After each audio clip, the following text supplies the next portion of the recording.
Okay, let's unpack this a bit. What if giving what you really, truly value? What if that could actually be the key to getting what you truly want? Mm. Sounds a bit upside down, doesn't it? It really does. But that's the intriguing idea we're exploring in this deep dive. It is, yeah. We're looking at some pretty fascinating ancient wisdom that touches directly on this. Specifically, a discourse that centers on this core principle, the idea of giving what one likes. Right. So our mission today really is to understand this principle better. We want to dig into its meaning and, see what practical insights we can maybe draw from it by examining a specific conversation. Exactly. And the source of this wisdom is, it's a dialogue between the Buddha and a man named Uga. This happened in the city of Vesali. Okay. It's translated by Venerable Kirbathgoda Nanananda Thero, and by looking closely at their exchange, the examples they give, and the sort of overall message, we hope to shed some light on this whole giving what you like idea. Let's do it. So, paint us a picture. Where does this conversation actually unfold? Right. Picture a really serene setting. The great forest near Vesali. Peaceful environment. Mm-hmm. And in this place, the Buddha is visiting Uga at his home. So that's the backdrop for this series of offerings that takes place. Okay. And Uga makes several offerings, yeah. And with each one, I think he repeats a very specific statement, something that really stands out. Absolutely. With every single item he presents, Uga makes a point of saying something like, I've heard this from the Buddha and I accept it. Give what you like and you'll get what you like. Wow. He really emphasizes this belief with each act of generosity. That's powerful, isn't it? He's not just giving randomly. He's consciously connecting his actions to this principle he believes in. It's like intentional generosity rooted in a specific understanding. Exactly. So let's delve into what he actually offered us first. Okay, so he begins with Salapupakam sweets. And notably, Uga mentions that these sweets are pleasing to him. He actually highlights his own enjoyment of them as he makes the offering. Right from the start, he's demonstrating the giving what you like part. And the Buddha's response. The Buddha accepts the sweets with kindness. Okay, so what comes next? Following the sweets is pork curry cooked with masang fruit. And I'm guessing Uga also mentioned his enjoyment of this one, too. Exactly right. He states that the pork curry was also very pleasing to him. And the Buddha accepts this as well. Okay, a clear pattern is forming here. Indeed. What followed the pork curry was Naliya Shaka food, which was fried in ghee. And again, Uga mentions how pleasing this dish was to him. Accepted by the Buddha, I imagine. Precisely. And then there's an offering of high-quality cooked rice. It's specifically noted as being without the black husks, and it came with various soups and curries. And this, too, was very pleasing to Uga, and of course accepted by the Buddha. So we've got this series of offerings: sweets, curry, a special fried dish, fine rice, all things Uga personally enjoyed. What else did he offer in this initial sequence? Next was kasi cloth. This was likely a very fine and valuable fabric of the time. Okay, something of high quality then. Exactly. And as we've kind of come to expect now, Uga noted that it was pleasing to him. And the response. Accepted by the Buddha. Yeah. This consistent pattern, it really underscores Uga's unwavering belief in this principle, of giving what you appreciate. It really does. But then there seems to be a bit of a shift, right? When the couch or bed is introduced. Ah, yes, the couch or bed. It's described in really lavish detail, emphasizing its comfort and quality. Things like black wool spreads, a white woolen covering, a coarse cloth, even antelope hides. It sounds incredibly comfortable. Almost excessively so, maybe. Indeed. It even had a canopy and red cushions, all the trappings of luxury. But then Uga makes a rather, unexpected assessment of this particular offering. What does he say about it? He actually deems it unsuitable for the Buddha. That's a fascinating twist. So even though this is clearly something he values, something he finds pleasing and luxurious. Exactly. He demonstrates a level of discernment, recognizing that what he personally appreciates might not be appropriate for someone on the Buddha's spiritual path. Right. This shows a thoughtfulness that goes beyond simply giving based on his own preferences. It shows real consideration for the recipient. Absolutely. It adds a layer of intention beyond just the I like this aspect of giving. Okay.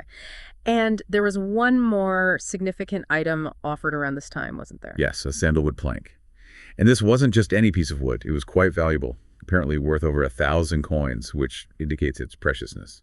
1,000 coins, wow. How does he present this offering? He specifically asked the Buddha to accept it out of compassion. It's a very direct, and heartfeltly. And the Buddha agrees to this. He does accept it, yes. So after this whole series of offerings, this clear demonstration of generosity and faith in his principle, how does the Buddha respond overall? Well, he responds with words of appreciation, acknowledging Uga's generosity. The text uses the term anumadana for this. Yeah. Think of it as a kind of rejoicing in the merit of the giver, a way of acknowledging the positive energy of the act itself. Okay, so more than just saying thank you, it's recognizing the spiritual value of the giving. Precisely. It's an affirmation of the good that has been done. Yeah. And following this, the discourse transitions into verse, what are known as gatha. Right. These verses often carry a deeper meaning and sort of summarize key teachings. Yes. The Buddha then speaks these verses directly to Uga, and that very first one seems to directly echo Uga's stated belief. Which, just to remind us, was? One who gives what one likes obtains what one likes. Very direct. Straight to the heart of the matter, yeah. Now, does this verse expand on that initial statement at all? It does, yeah. It talks about giving with joy to those who are on a spiritual path, monks, nuns, seekers, offering them robes, bedding, food and drink, things that are, well, conducive to their practice. Giving with joy seems like a really significant point there. It's not just the act of giving, but the spirit in which it's done and the focus on those on a spiritual path. Why is that significant, do you think? Well, it suggests that directing your generosity towards those dedicated to cultivating positive qualities and, seeking liberation kind of amplifies the impact of your giving. It's like supporting a fertile ground for growth. That's a powerful analogy, yeah. What about the second verse? What insight does that offer? This verse introduces a really compelling metaphor. It compares these worthy recipients, those on the spiritual path, to a fertile field of merit. Like soil that is particularly receptive and will yield a rich harvest from the seeds of good deeds. Exactly that, where your acts of giving can produce the most beneficial outcomes.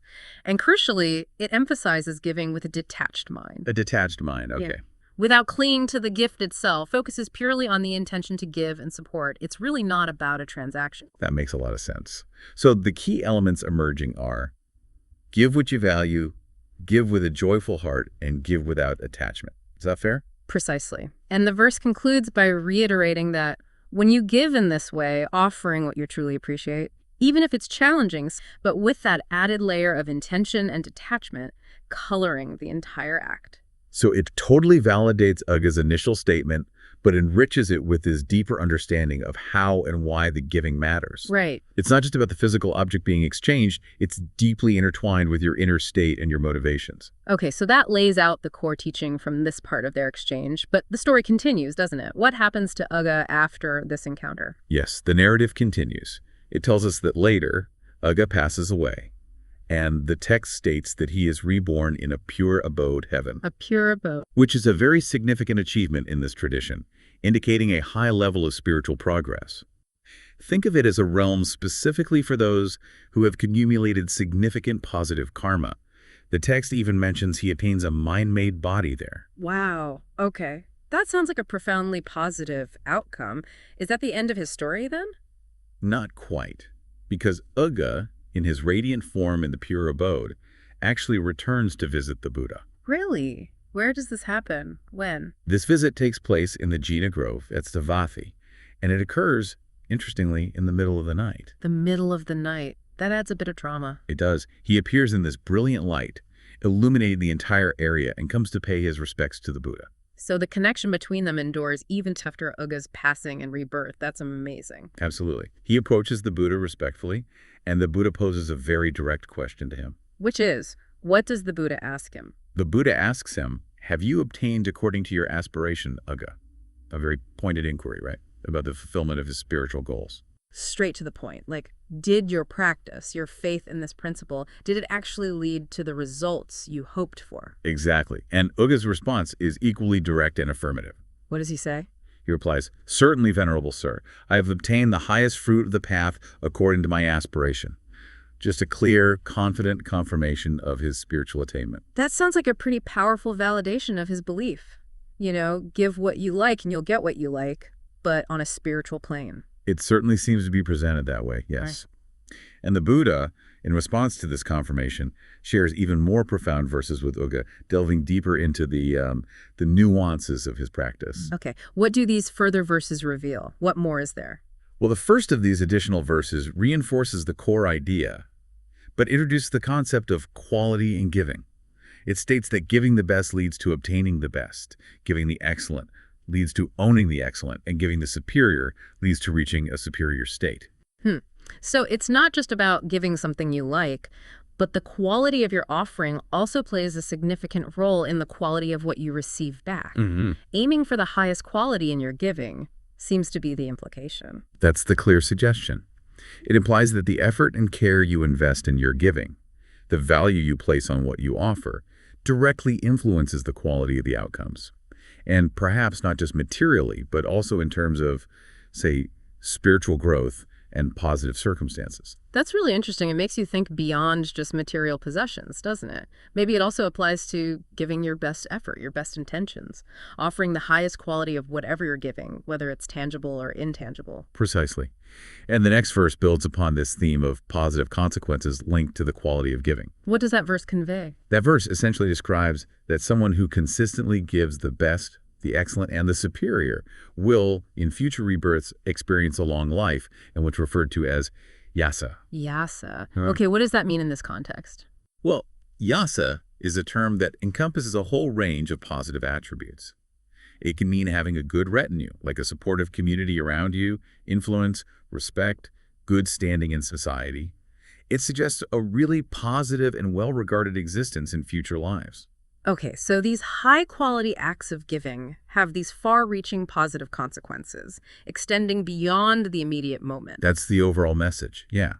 And when you consider Ia's entire journey, his consistent practice of giving what he valued, couples with the detachment we discussed earlier, it appears to directly contribute to his positive rebirth and his confirmation of spiritual attainment. Right. The narrative really serves as a powerful kind of real-world demonstration within the story, of course, of that initial principle he so firmly embraced. It really does seem to present it as a fundamental principle put into action. So let's maybe delve a bit deeper into this idea of giving what you like, because it's clearly more nuanced than just, giving away your favorite snacks, even though that's where our initial example started. Absolutely. As we've discussed, the intention behind the giving seems paramount, doesn't it? The joy in the act and the detachment from the outcome are key elements that elevate it beyond a simple transaction. And the recipient of the giving also seems to hold significance. The text specifically mentions those on the path, and that concept of the field of merit. Right. This suggests that aligning your generosity not just with your personal values, but also with individuals or causes that embody positive spiritual qualities or are working towards enlightenment, that somehow amplifies the positive impact of your giving. It makes intuitive sense, though, doesn't it? When you give something you genuinely value yourself, it just feels different. There's a deeper sense of personal investment in the act. I agree. It likely carries a stronger intention, a more authentic energy behind it. It's not just a casual, thoughtless offering. It's a reflection of your values in action. The emphasis on detachment and the joy inherent in the giving itself suggest it's more nuanced than a straightforward exchange. Yeah, it feels like there's something more subtle at play. Maybe it's about resonance, like by putting out the energy of valuing something through your giving, you somehow attract similar value back into your life, perhaps in unexpected ways, or cultivate it. I lean towards that more nuanced interpretation as well, especially given the focus on inner states like joy and detachment. It seems more likely that the act of giving generously, offering what you value with the right mindset, that joy and detachment cultivates something positive within you. Okay, and that internal shift, that positive change within yourself, perhaps then naturally leads to more positive external circumstances aligning with your values. But also that the act of selfless, joyful giving puts you in a mental and emotional state that is simply more open to recognizing and receiving the positive things that come your way anyway. Okay, so as we begin to wrap up this insightful gut dive... Yes, let's try and summarize some of the key takeaways from this story of the Buddha and Uga. Well, the first thing that really stands out is this core idea that generosity aligned with what you genuinely value seems to be linked to positive outcomes, both in terms of future circumstances and personal spiritual growth. it truly appears to matter what you give, in the sense that it should hold significance for you. Absolutely. And secondly, the critical role of intention cannot be overlooked, can it? Giving with joy and, importantly, without clinging seems to be a vital aspect of this principle. It's not just the outward act, but the inner spirit that empowers it. Exactly. And finally, Ugga's life and subsequent rebirth strongly suggest that this kind of mindful, value-driven generosity isn't just a one-time good deed, but can significantly contribute to fulfilling your deeper life aspirations, just as it clearly did for him. It's certainly given me a lot to ponder. The idea of approaching giving not just as, an obligation or a charitable act, but as a genuine expression of what I hold dear. Yeah.